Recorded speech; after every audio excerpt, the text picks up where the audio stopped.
Kaso lang, si Boy Tapang, mga kahombre ko, ay sobrang tanga. Kung ano ang itinalino niya pagdating sa content, ganun siya pong katanga sa tunay na buhay. Magandang araw sa inyong lahat. Dito nga may gagawin tayong isang video reaction tungkol sa isang lalaking tinatawag niyang legendary ang kanyang sarili.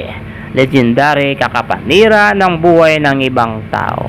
Pero bago ang lahat, malaking shout out sa lahat ng mga dayuhan sa buong Pilipinas, Luzon, Visayas, Mindanao. Shout out sa lahat ng mga dayuhan. So ito guys, pakinggan natin ang isang video ni Makagago at mag-react tayo sa mga sabi niya. At sa mga kahombre ko dyan, makakakumasaban na naman niya pala to. Grabe to mga boss. Nakikita nyo na kung gano'n na ako kalupit ngayon. At dito nga guys, kung napapansin nyo, sinasabi niya na ganito daw siya kalapit ngayon. Ay bagay na hindi ko maintindihan. Pero pakinggan natin kung bakit niya nasabi na napakalupit daw niya ngayon. Kung gaano na ako ka-dedicated ulit. 3 days, 3 freaking videos, man. Crazy to. Isa pa, mga kahombre ko, meron akong sasabihin sa inyo regarding sa napapansin ko na dito kay Cherry White at saka kay Boy Tapang. So ganun pala yun guys, dahil nga 3 araw na siyang gumagawa ng video, 3 araw, 3 video, kaya pala sinasabi niya na napakalupit na niya ngayon.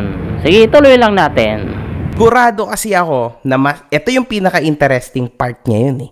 Kasi syempre everybody wants to know dahil sila yung trend niya yun. Di ba? Ganito yan. Mga kahombre ko, mapapansin nyo pong lahat na si Boy Tapang, syempre kaibigan ko si Boy Tapang.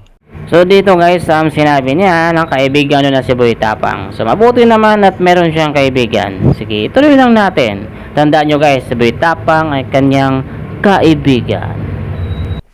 Nakatulong siya sa mga events ko at saka pero tinulungan ko din siya. So, you know, balikan lang kami ng tulong sa isa't isa. Hindi ko yan para siraan sa inyo.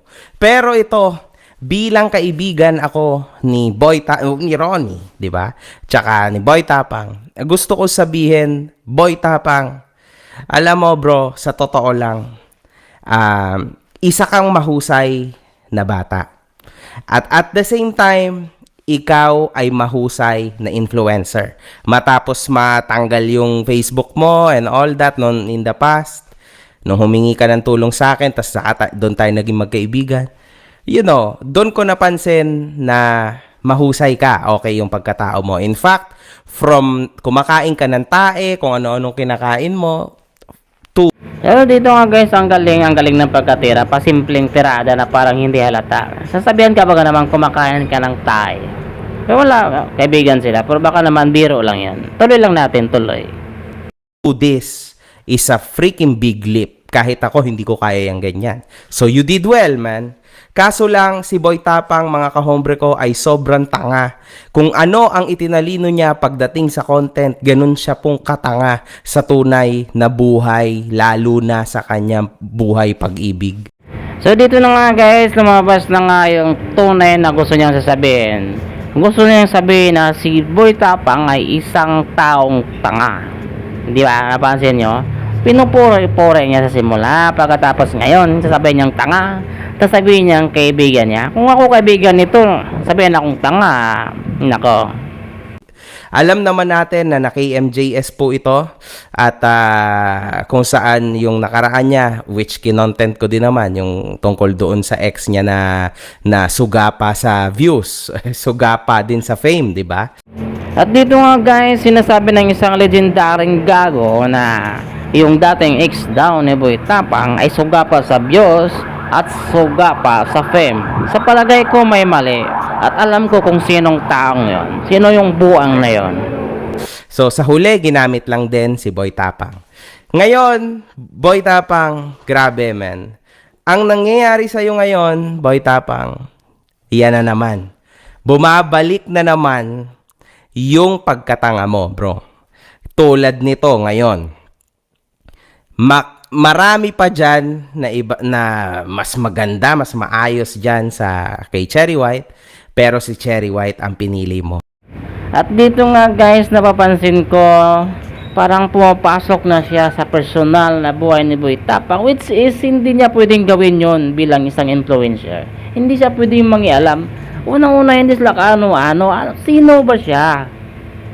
So bilang buwang kasi to, kaya hayaan lang muna natin siya at pakinggan natin pa ang lahat ng kabuangang sasabihin niya, di ba? Ganun lang naman yun eh. Mapapansin nyo din, ito pa, isa pa. Si Cherry White, Boy Tapang this time ay kilala bilang manggagamit ng mga pangit. So dito nga guys, kung napapansin nyo, unang-una kanina pa lang sinasabi niya na kaibigan niya si Boy Tapang, tapos ganito naman ngayon ang sasabihin niya. Nagets nyo ba guys kung ano nga sinasabi niya dito? Isang kabuangan talaga tong tao na to. Kaibigan mo talaga? So, alam mo yon bro. So, nalulungkot ako na isinangkalan mo ang sarili mo para sa content, which I understand because last month nga, di ba, inilabas mo sa vlog mo na ibinebenta mo na yung mga ginto mo kasi may gusto kang ipatapos sa bahay mo. And I understand that and I actually respect you a lot for that. Kasi hindi lahat ng influencers ay merong sarili nilang mga bahay na napatayo talaga. Saludo tayo kay Boy Tapang sa part na yan. Kaso lang, bro, sa pagkatanga mo na to, isa lang ang masasabi ko sa'yo.